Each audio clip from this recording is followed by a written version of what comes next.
ये साथी भी उसका उत्तर दे सकते हैं या आप इनसे भी सवाल कर सकते हैं। इलाके में आए हुए यहाँ पप्पू यादव बहुत बड़ा फैक्टर और आपके खिलाफ वो बयानबाजी भी करते हैं और आप भी उनके खिलाफ बयानबाजी, क्या कहाँ उसको चुनौती मांग रहे हैं इस इलाके में?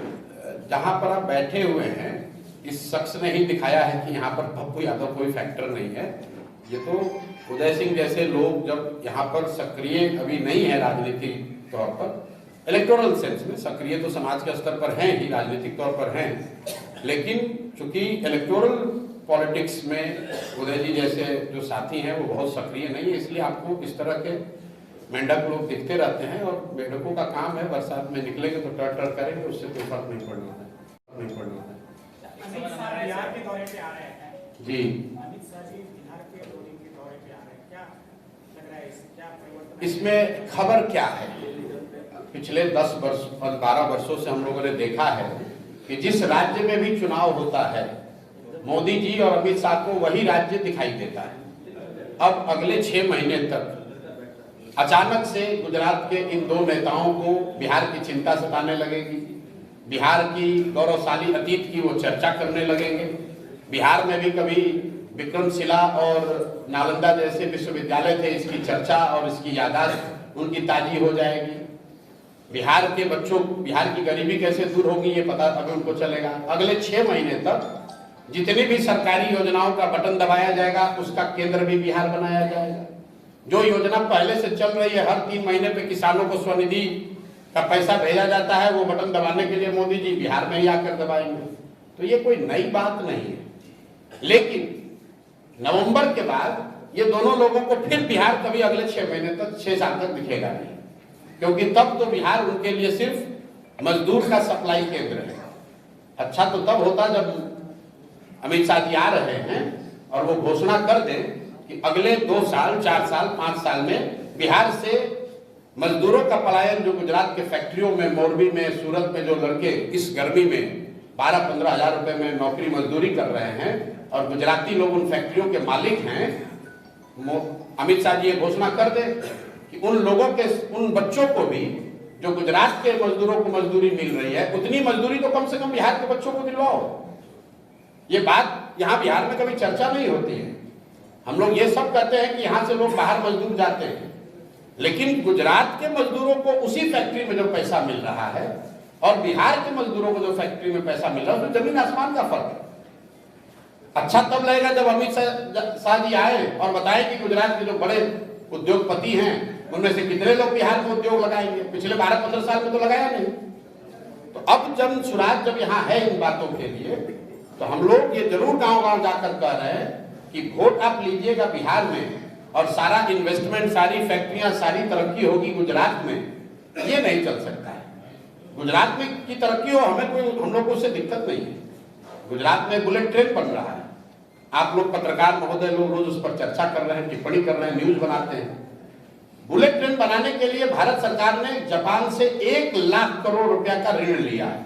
गुजरात में नहीं लिया है, पूरे देश ने ऋण लिया है, जिसमें बिहार का भी 13% हो गया।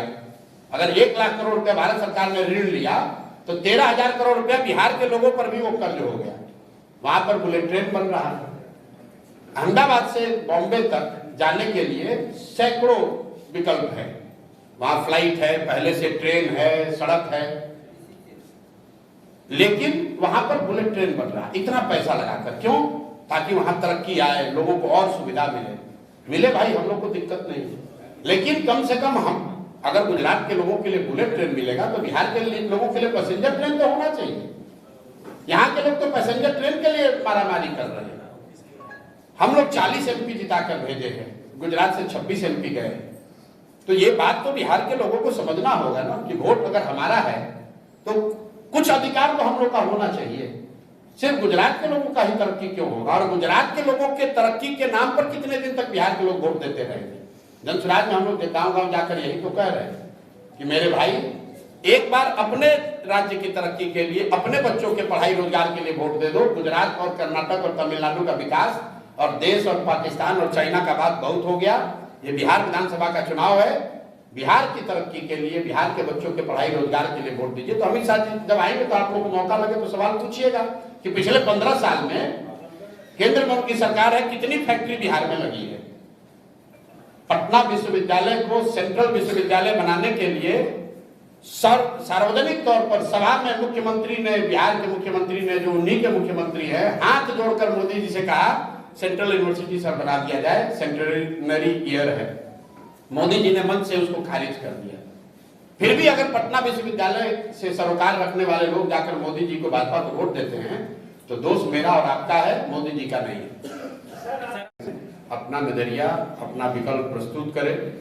जन स्वराज का जो उद्देश्य है आपको मालूम है, पिछले 30-35 साल से बिहार में जो एक राजनीतिक बंधुआ मजदूरी है, जिसमें समाज का एक बड़ा वर्ग न चाहते हुए भी लालू जी के जंगल राज के डर से नीतीश कुमार और भाजपा को वोट करता है, उसी तरह मुसलमानों का एक बड़ा वर्ग सिर्फ भाजपा के डर से, उनके पास विकल्प न होने की वजह से लालटेन को, राजद को वोट करता है। उस विकल्पहीनता को खत्म करना, राजनीतिक बंधुआ मजदूरी को खत्म करना, ताकि विकल्प के अभाव में किसी व्यक्ति को गलत दल और नेता का चुनाव न करना पड़े, उनको वोट न देना पड़े। इसलिए जन स्वराज की स्थापना, एक उद्देश्य जन स्वराज की स्थापना के पीछे वो भी है। आप देखेंगे आने वाले विधानसभा चुनाव में जन स्वराज यहाँ मजबूती से सशक्त उम्मीदवार, सशक्त और ईमानदार उम्मीदवारों के साथ चुनाव लड़ेगा और हम लोगों की कोशिश होगी कि जनता सही विकल्प का, एक ईमानदार और बेहतर विकल्प का चुनाव करे और बिहार में विकल्पहीनता के अभाव में लालू, नीतीश और भाजपा का ये जो त्रिकोण चला आ रहा है, इसको रोका जा सके। बिहार में भी शिक्षा और पलायन पर बात हो, बिहार में भी विकास की बात हो, बिहार भी देश के कुछ अन्य राज्यों के तरह विकास के पथ पर वापस जाए। इसी परिकल्पना को लेकर हम लोगों ने प्रयास शुरू किया है। मैं